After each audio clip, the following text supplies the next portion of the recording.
So first of all, I just want to say thanks for watching my presentation. I will be presenting on my research paper about personnel psychology in sports, maintaining high-performance work systems in athletics. So first of all, my name is Kylie.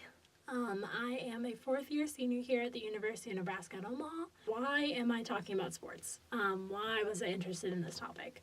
So I grew up in a very sports-oriented family, as well as sports offers some new challenges to personnel selection and maintenance.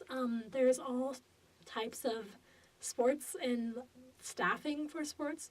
A lot of what we think about in sports is just the team, and a lot of the research is only just about the team. A high-performance work system is the right combination of people, technology, an organizational structure that makes full use of the organization's resources and opportunities in achieving its goals. So that's pretty lengthy, but a high-performance work system is really beneficial. Another thing to think about with high-performance work systems is that they have a lot of good outcomes that a lot of businesses desire. So it's important to look into this because high-performance work systems have higher productivity, efficiency, profits, quality, innovation, lower turnover, not higher turnover, and they have more satisfied workers. If you're an elite sports team or professional sports team, you need to have a high-performance work system. It's the only way that your business can maintain itself. So there are 5 elements of high-performance work systems. There's information systems, organizational structure, task design, reward systems, and the people, including the selection, training, and development. All 5 elements of this performance work system work together, so they all connect, and it's really important to talk about each one of these. So I'm going to go through and talk about 4 out of the 5, and at the end I'll talk about why only 4. So first off, we're going to talk about organizational structure, the way an organization groups and how it makes decisions. So some of the articles that I looked at talked about the importance of having sports psychologists. Sports psychology is a relatively new field, but as of 2006, all divisions have consultants employed. And there was also a study that found that NCAA Division I athletic departments are the most likely to use the services of a sports psychology consultant. So really, it's more about the need of having someone there to consult with the employees as well as the employees that are performers, that are athletes. And they found that that's a crucial point of the organizational structure. So that was an initial need, a summary of the need for sports psychology consultants. And moving on to the next thing, I wanted to look at not only the company's organization, but the inner workings of a team. So I looked at this article that is about eliminating and applying the dark side insights from elite team leaders.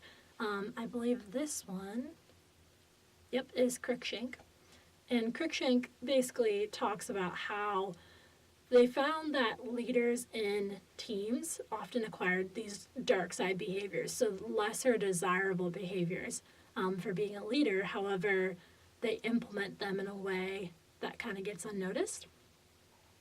So whether that's Machiavellianism, kind of selfish, us against the world thinking, whether it's building inner networking systems that are untrustworthy, so not having trust in their superiors, so unifying with their peers in a way that is imbalanced, those can all be considered dark side behaviors.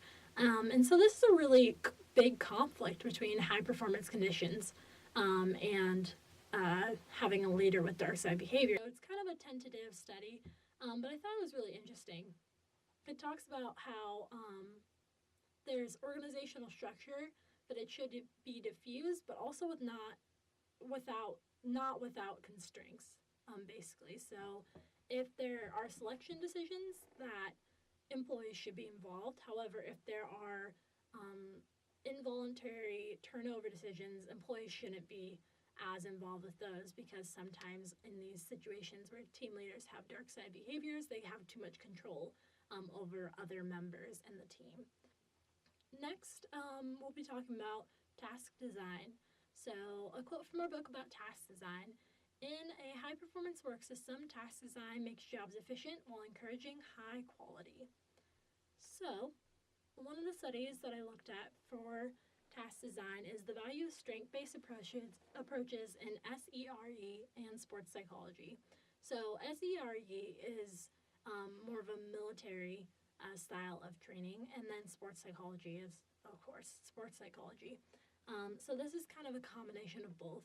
What they look at is the types of behaviors and approaches that make their training most successful. So one of the things that they really hit on in this paper is familiarization, which is basically self-regulation of emotions, stressors.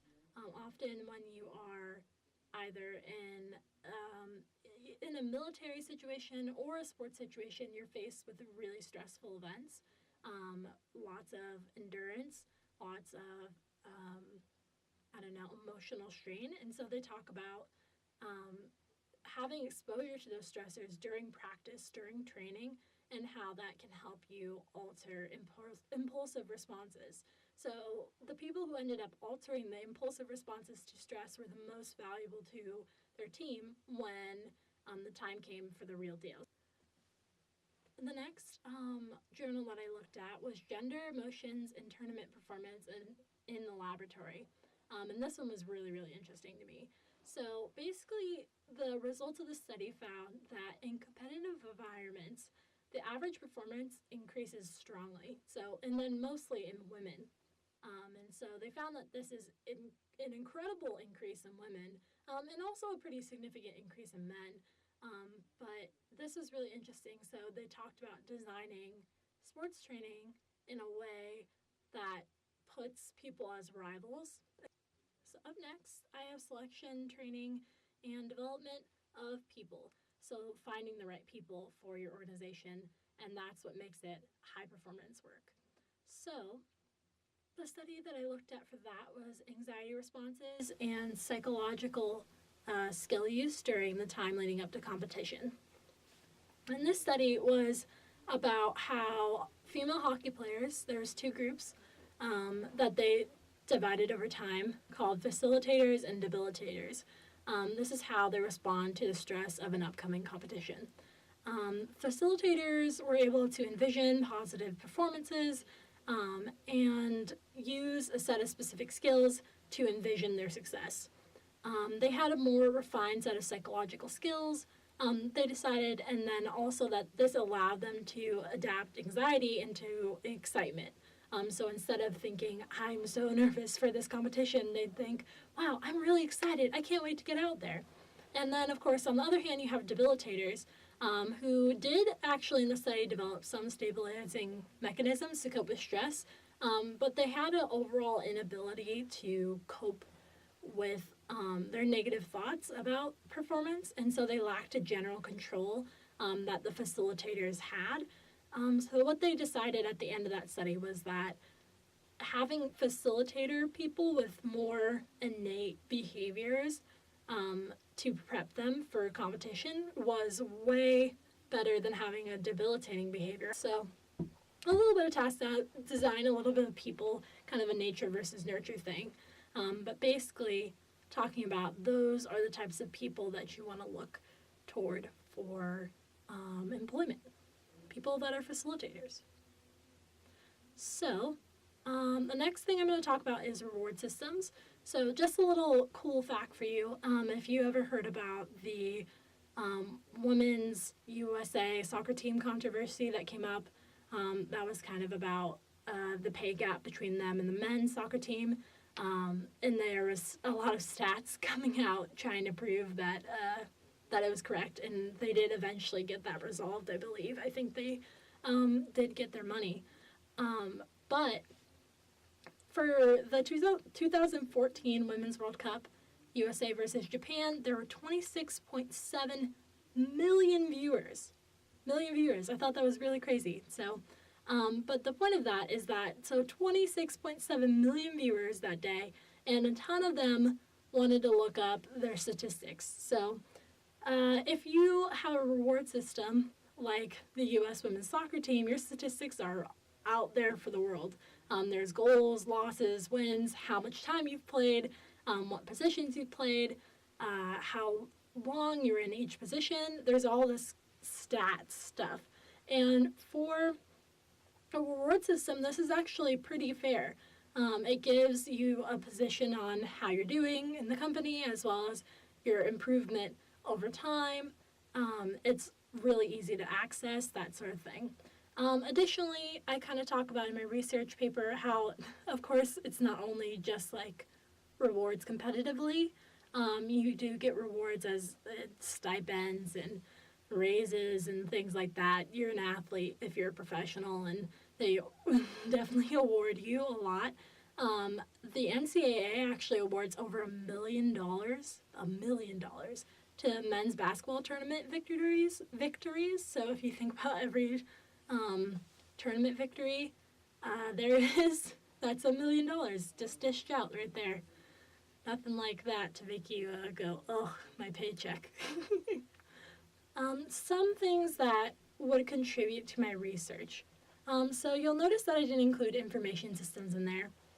One of the things with information systems is that there's just not a lot of data, and I don't know whether that's because it's something that is very private or whether it's something that just doesn't exist.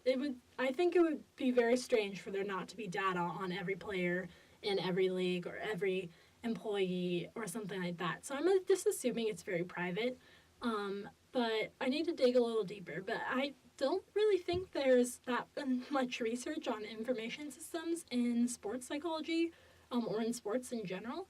So that's definitely room for improvement right there. And then also, as I've kind of been hitting upon here, is that there's not a lot of research into the company employees, the staff supporting elite teams. There's this huge organizational network of people, and it's a lot of research just focused on the teams themselves and how sports play out themselves, which is not bad, but there's definitely a lack. So that ends my presentation. Thanks for hanging around this long if you're listening. If you have any questions, please leave it wherever our professor wants us to leave them. But I will gladly answer. Thanks for hanging around. I will catch you later. Have a good one.